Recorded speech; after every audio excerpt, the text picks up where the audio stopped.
বন্ধুরা Bangla health tips live চ্যানেলটিকে subscribe করতে ভিডিওর নিচে দেওয়া সাবস্ক্রাইব বাটনে ক্লিক করুন, তারপর বেল আইকনটি প্রেস করুন। বন্ধুরা আপনাদের YouTube channel Bangla health tips লাইভে আপনাদের সকলকে স্বাগতম। বন্ধুরা আজকের এই ভিডিওটিতে আমি আপনাদের সঙ্গে আলোচনা করব গাউটি আর্থাইটিস বা বাতরক্ত ও ইউরিক অ্যাসিড নির্ণয় করবার পদ্ধতির বিষয়ে। আজকের এই ভিডিওটিতে আমি আপনাদেরকে জানাবো যেটি কিভাবে আপনি গাউটি আর্থাইটিস বা গেটে বাতে আক্রান্ত হয়েছেন কিনা তা বুঝতে পারবেন। বন্ধুরা ভিডিওটি শুরু থেকে শেষ অবধি দেখুন, কারণ আমার আজকের এই ভিডিওটিতে আমি আপনাদেরকে জানাবো যেটি কোন রক্ত পরীক্ষাগুলো করলে আমরা নিশ্চিত হতে পারি আমাদের গাউটি আর্থাইটিস বা গেটে বাত হয়েছে কিনা সে বিষয়ে, এবং রক্তে ইউরিক অ্যাসিডের মাত্রা ঠিক কতটা অতিক্রম করলেই ধরে নিতে হবে যে তার স্বাভাবিক মাত্রা অতিক্রম করেছে। বন্ধুরা এই বিষয়ের উপর আপনারা ইতিমধ্যে দুটি ভিডিও দেখেছেন, আর সেই সিরিজেরই তৃতীয় পর্ব।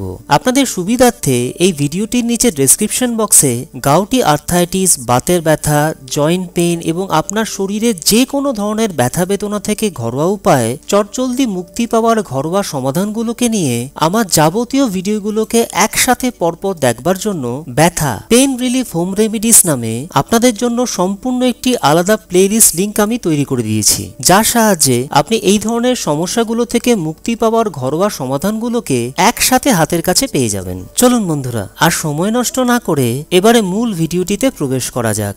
গাউটি আর্থাইটিস বা গেটে বাত রোগ নির্ণয়ের প্রথম ধাপে একজন চিকিৎসক সাধারণত রোগীর কাছ থেকে লক্ষণগুলো জেনে নেন। এরপর খালি চোখে ক্ষতিগ্রস্ত জায়গাটি ভালো করে পর্যবেক্ষণ করা হয়। সব দিক দেখে শুনে চিকিৎসক নিজের বিচার বুদ্ধি মতো আর্থাইটিস হয়েছে বলে প্রাথমিক সিদ্ধান্তে এলে ঠিক কোন ধরনের আর্থাইটিস হয়েছে সে বিষয়ে নিশ্চিত হতে রোগীকে বিশেষ কয়েকটি রক্ত পরীক্ষা করতে বলেন। রোগীকে রক্তের TC, DC, ESR, Hb, RA factor বা rheumatoid factor, C reactive protein বা সিআরপি, এএসও টাইটার বা এএসএলও এবং সেরাম ইউরিক অ্যাসিড লেভেল পরীক্ষা করতে বলা হয়। টেস্ট রিপোর্টগুলোর মধ্যে ইউরিক অ্যাসিডের পরিমাণ বেশি দেখা গেলেই একমাত্র গাউটি আর্থাইটিস বা গেটে বাত হয়েছে বলে নিশ্চিত হওয়া যায়। এক্ষেত্রে রক্তে ইউরিক অ্যাসিডের স্বাভাবিক মাত্রাটা জেনে রাখা ভীষণ জরুরি। পুরুষদের রক্তে ইউরিক অ্যাসিডের স্বাভাবিক মাত্রা 4.5 থেকে 8.5 মিলিগ্রাম বা পার ডেসিলিটার, আর মহিলাদের ক্ষেত্রে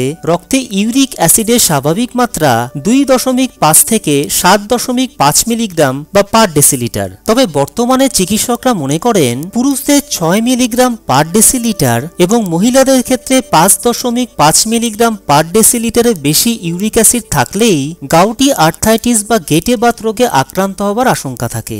বন্ধুরা আজ এই পর্যন্তই। ভিডিওটি দেখবার জন্য আপনাদেরকে অসংখ্য ধন্যবাদ। যদি ভিডিওটি আপনাদের ভালো লেগে থাকে, আপনাদের সামান্যতম কোনো উপকারেও এসে থাকে, তবে ভিডিওটিকে অবশ্যই লাইক করুন, আর এই ভিডিওটি ফেসবুক, টুইটার, ইনস্টাগ্রাম এবং অন্যান্য সোশ্যাল মিডিয়া সাইটে শেয়ার করুন, যাতে আপনার সাহায্যে আপনার বন্ধুরাও বিভিন্ন হেলথ রিলেটেড প্রবলেম থেকে ঘরোয়া উপায় মুক্তি পেতে পারেন। আপনাদের মতামত কমেন্ট সেকশনের মাধ্যমে আমাদের জানান যে আপনারা ঠিক কোন ধরনের বিষয়ের উপর ভিডিও চাইছেন, এবং এই ধরনেরই আরো ভালো ভালো ভিডিও দেখবার জন্য বাংলা হেলথ টিপস লাইভ চ্যানেলটিকে সাবস্ক্রাইব করে নিন, আর বেল আইকনটিকে ক্লিক করে নোটিফিকেশন অন করে নিন, যাতে আপনি আমার চ্যানেলের সমস্ত ভিডিওগুলোকে সবার প্রথমে দেখতে পারেন। বন্ধুরা আবার আমি ফিরে আসছি খুব শিগগিরই আরো একটি নতুন ভিডিও নিয়ে। ততক্ষণ পর্যন্ত প্রত্যেকে ভালো এবং সুস্থ থাকবেন।